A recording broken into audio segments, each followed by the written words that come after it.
Vronsky, you dragged me out of a very important meeting. This is no ordinary case, sir. Vronsky, will you get to the point? Schwarzkopf, show the DA your feet. This looks like a case for Bronstein. Bronstein, police chiropodist.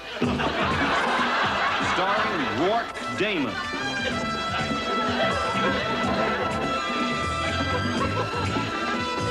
Captain Bronstein with Spiro Theocropoulos as Sergeant Kronsky. If you listen to me, Bronstein, I'm running a police department here, not a shoe shop. Now you listen, Kronsky. You got some punk coming at you down the back alley with some parading baruchas. You don't waste time filling in for him. Outside. This is chiropody. Chiropody my ass.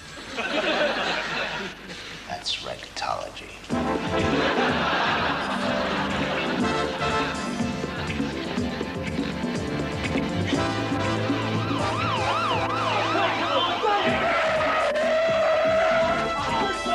Okay, freeze!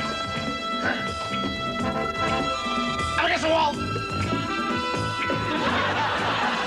Tonight's special appearance Oh, Bronstein. from Annabelle Levinson.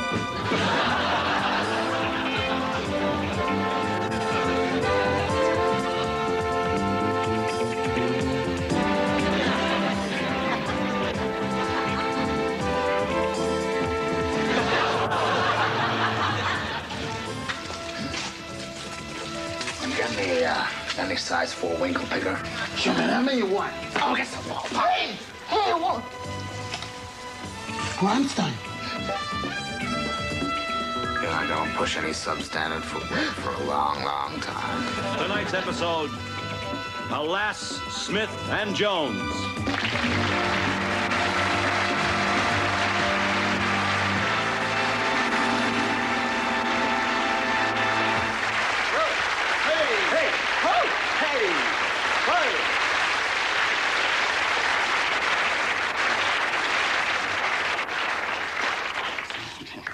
It's not working, is it? Yeah, listen, I'm sorry, ladies and gentlemen. This is a bit embarrassing, but when we started the series off, we had very sort of definite objectives and aims with what we were trying to do. We did hope very strongly that we'd be able to express some of the anger that we feel through our comedy. Through comedy, and we wanted the program to have a, I don't know, sort of a real, a kind of a live, a sort of crucialness, you know, sense of... And most of all, I think, we wanted to sell the series to America. Yeah. You know, get a bit of a hit stateside, and Yeah. really, I mean, we've done our bit, I think. I mean, the stuff's as banal as possible. We've asked Benny Hill to write us a few tit cookies. Yeah. But really, frankly, all this attention to detail from our point of view isn't really sort of isn't actually any good unless you, the audience, are actually playing your part. Yeah. Which you're not at the moment. No, right. Not really. I mean, we're not going to get past first base. A little American expression there. You know, unless you give us just a little bit That's right. extra. It's I don't know, It's the whoops, The whoops. I think. That's it. It's the shouting. It's the shouting. You see, in an American comedy, ladies and gentlemen, everyone shouts. I mean, everybody shouts. The audience shout, and the actors shout. The clothes shout. You know, it's all shouting. Perhaps you could try that just from the top. Just a few people at the top. 1, 2, 3.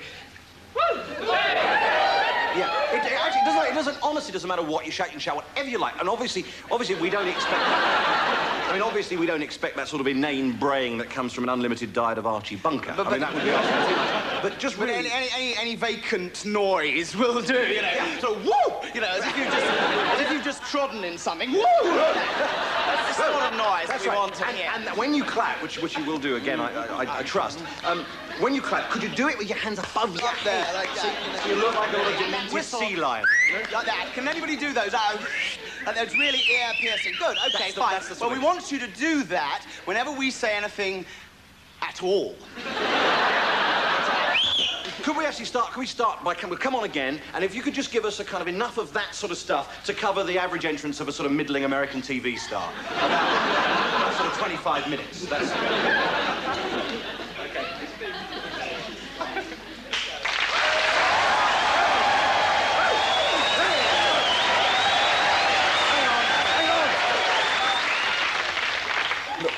somebody up there shouted, "Come on, Watford." No, really?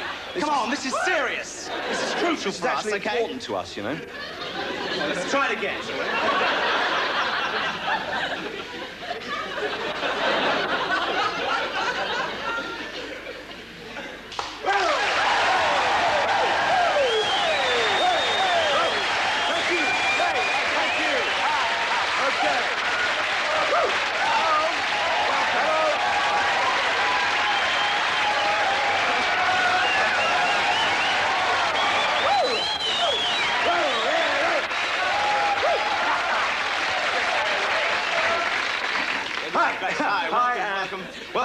Hello, America. Welcome to all our friends. Hi. Yeah. Hey, Griff. Here's a story I think our American friends will appreciate.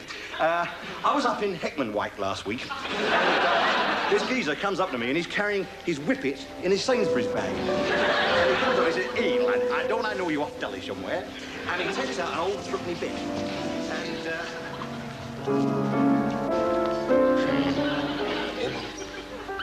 December 1941 in Casablanca. What time is it in New York? My what stop? Bet they're asleep in New York. Bet they're asleep all over America.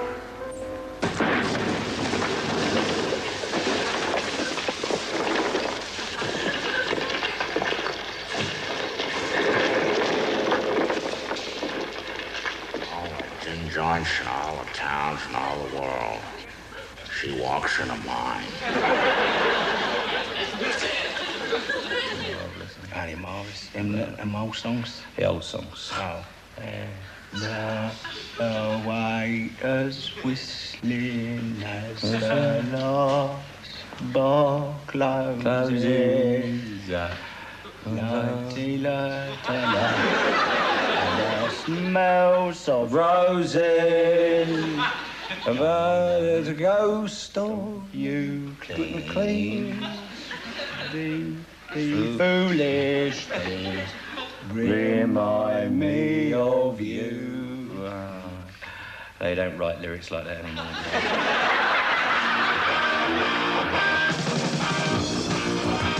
I'm gonna take you higher and set your soul on fire. Gonna burn you up, baby, till you drop. Gonna fill you with desire. 'Cause I'm a loving machine. And when I turn it on, I'm gonna make you shout. A loving machine. I'll do it all night long if my back holds out. I'm gonna make you feel alright. I'm gonna take you up to paradise. I'm gonna do it to you all night. All night? Well, once and possibly twice. Gonna take it slow. I'm gonna make it last. I don't want the night to go too fast. From that midnight hour, I'm gonna make it last. Till when? Till about 10 past. Gonna make you squeal. Gonna make you scream. If I can just get up a reasonable head of steam. Then a bite to eat to stop me falling asleep. 'Cause I'm a loving machine, if you know what I mean. Don't worry. I know what you mean. You think you ought to exert yourself like that? You're looking awful sweaty. I'm gonna take you higher. Higher. And set your soul on fire. Liar. But we'll cross that bridge when we've raided the fridge. 'Cause I'm a sandwich machine, I mean a loving machine. If I don't have to get up early. Loving machine. When I've had a glass of milk. He's a loving machine. If I haven't got a migraine. A loving machine. As long as you don't laugh when I'm naked.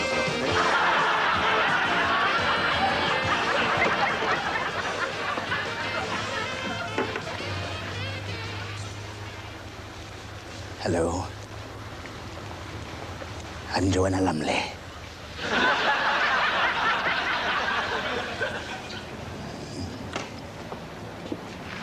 I went down to Harley Street yesterday. Oh, yeah? Yeah, down, where the clinics are. Oh, yeah. I'll go down there quite often, actually. Do you? Yeah, to the, the artificial inseminatory. Sperm bank, Because they've got the biggest collection of sperms in the country down there. Well, you go down there and have a look at them, do you?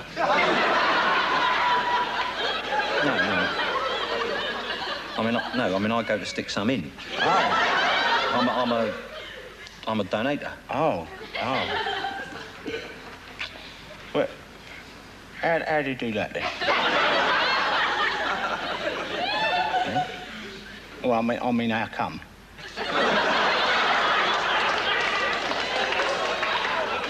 No, I mean, how does it come about that you go down there then? Oh, yeah. Well, like there's a lot of women in the world. Right? Yeah, right. Yeah. And a lot of them for various reasons. Yeah. They can't get pregnant. No. See, because their husbands haven't got it in them. See. What, not at all. Well, not as much as I have. No. And obviously, yeah, they need a virile, manly sperm to be stuck in there and do the business like so. Yeah. Well. I'm not being too technical for you, am I? No. But how many of these women are there then? Hundreds. Well, you're more virile than I thought you was. When you go down there, right, to the sperm bank thing, do they give you a choice of woman? Then? Oh no. I mean, I don't see the woman.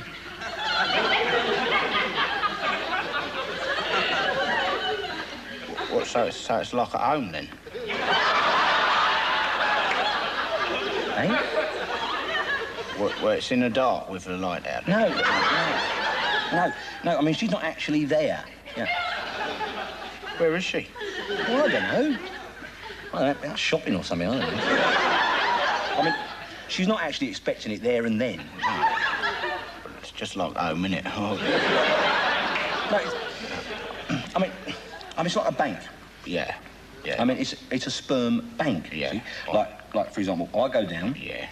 And I leave a little deposit. Yeah. And then she goes along later. Yeah. And she makes a withdrawal. Right. You see? Just like a bank. Yeah. Expect there's a bit of a queue there on Fridays, isn't it? Undoubtedly. Yeah. So when you go down there, right, down this sperm thing. Yeah. What happens then? Well, I mean, there's no fuss about it, you know. I mean, it's like it's like donating blood. Yeah. I mean, one little prick and it's over. You know? I mean, you really don't notice it at all. No. Well, you wouldn't, would you? No. What? So, did they give you a hand? What? Well, did they give you any help? You know, when you go down there? Oh yeah. Well, yeah. Well, I mean, a nurse does, yeah.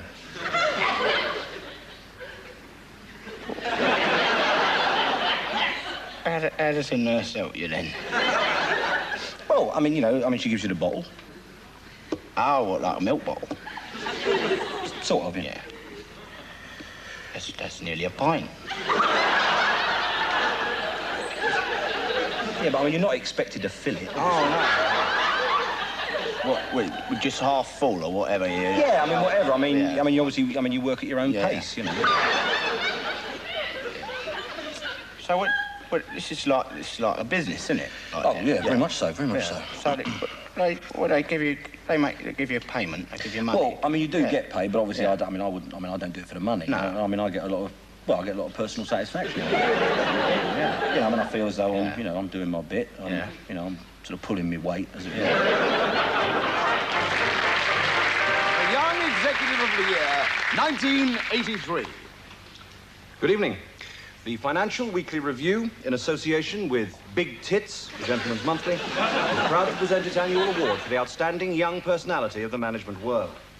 In third place, head of stationery and typewriter allocations at KKK, Mike Warman. In second place, freelance husband to the chairman's daughter, the Raz Corporation, Roy Vanderkar.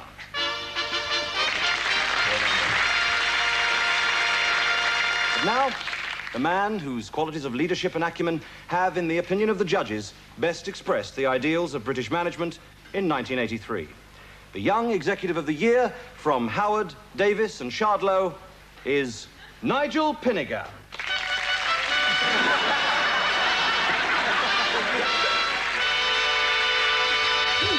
As much as it does for any other young executive. After a light breakfast of raw fish and bull's urine, Nigel says goodbye to his £70,000 house, his £15,000 car, and his £8,000 children.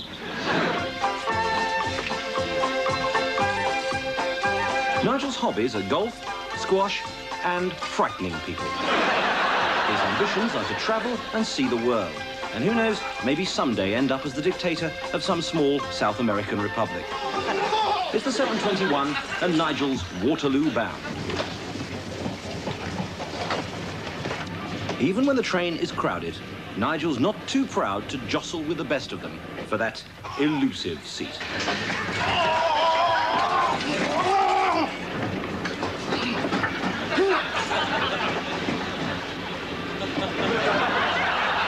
There's one thing of which you can be sure. Nigel will never let his sense of humour desert him.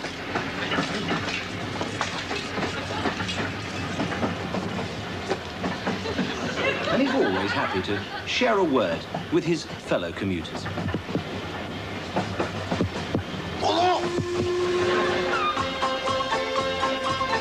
It's difficult to define that certain something that makes Nigel stand out in the crowd. You either got it or you haven't.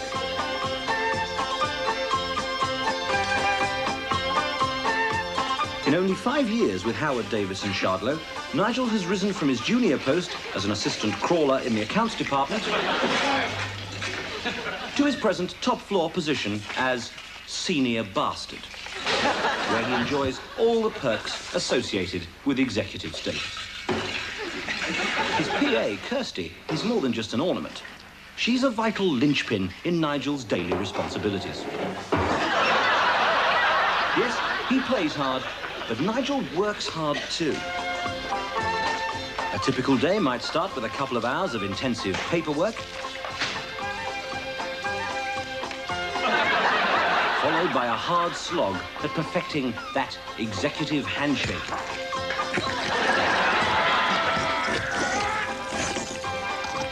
But his particular skill and the clincher in this award is his reputation for his deft handling of the sensitive area of management workforce relations. Good afternoon, Mr.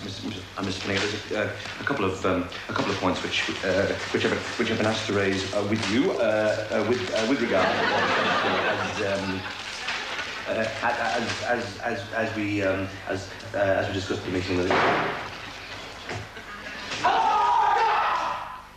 Nigel's no-nonsense approach cuts right to the heart of the problem.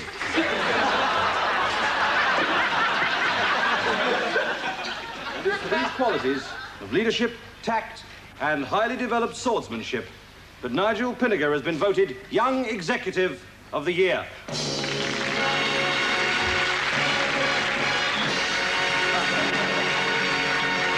Crime rate's going up then? Oh, is it? Yeah. Yeah. Yeah, I was reading apparently every year now the crime rate is on the increase by about 0.25% now. Every year. Every year? Every year. Yeah. Basically, by the end of the 20th century, yeah, everyone will be a criminal. Well, what will the police do then? Well, they'll have to take their turn, won't they, like everybody else?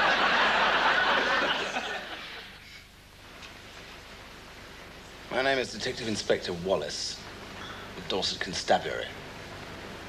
I understand you made a rather serious allegation against this officer of the Metropolitan Force. I'd like to hear it in your own words. Well, I've bounced a few Gregories, like, you know. Played a few strokes, you know, done some blags, even done a little Richard. But this is well out of order. This is Hans Christian, this is. I mean, I'm there, ain't I? You know, minding me own, when bang, bang, bang, in bursts the filth and start fitting me up with the naughties. Well, what a West Ham, eh? I mean, as soon as he varders my boat, he's sort of strigging the skag all over me, isn't he? Well, of course, I try and open up me north and give him a burst in his shell like, and he's stuffing the how's your father into me sky. Well, then, of course, it's the old collar feeling time, isn't it? And the Germans are behind the tie, and wallop, the bracelets are well and truly. Well, Governor, This is not my biscuit. I mean, you ask anyone down my manor, I'm not a snowman. I'm a partridge.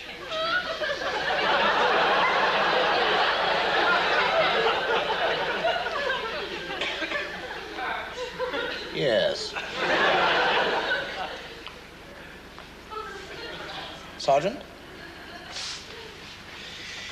Well, sir, I was down my manor. In the jam jar, I gets a bell. So I chances with the bubbles down to the boozer.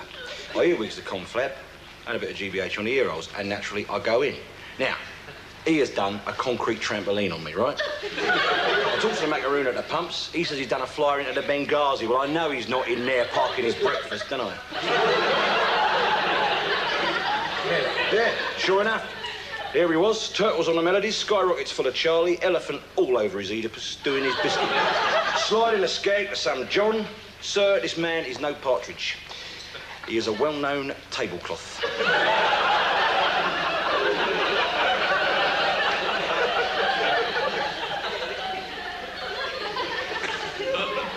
Constable, Yes, sir. can you verify this?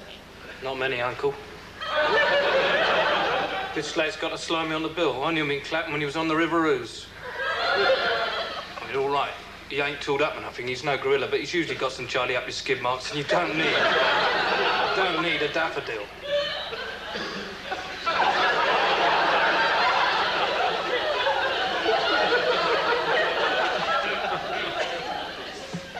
I'd like to go back to the beginning.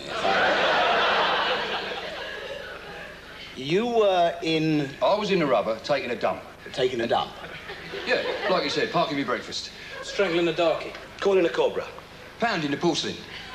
Chewing a lamppost. Squeezing a Malteser. Yes, all right. And you were... I was in me jam jar, Governor. Yes. Is this very big jam jar? Look, I had clocked the skag with my own mincers. Oh, what a load of still go. He's a well-known mixer, this guy. Oh, no, look, I'm being fitted up here like a toff at Tommy Nutters. Listen, he's in the Benghazi, the skyrocket's full of skag all over the place. The macaroon's giving away. Strides around the Obviously, plate. I'm over and Yes. I think it's all pretty clear to me now. Maybe just a country boy. We're not all bumbling yokels down in Dorset. Let me tell you this. If your spanget bag be crammed with oak bunches, you'll ne'er gusset a pitcock till the caudal time be out. Do I make myself clear? Yes, sir. Good. Your case dismissed. Hello. I'm Joanna Lumley. That's all we've got time for. Bye! Bye!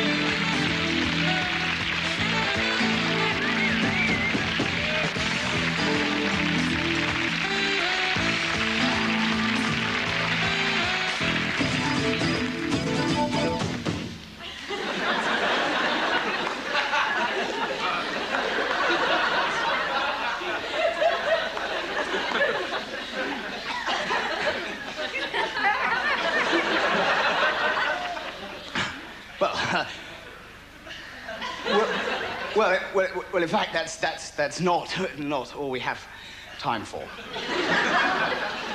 We have got some time in hand. We just haven't got anything prepared.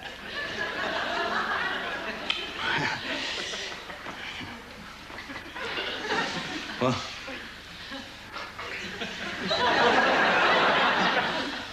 And now this is me.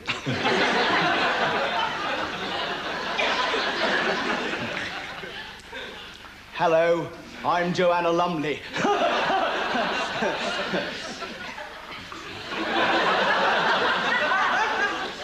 Could you do your Robin Day impersonation? Well, no, I haven't got the bow tie or the, and the wig and the glasses. I need them. Look over there.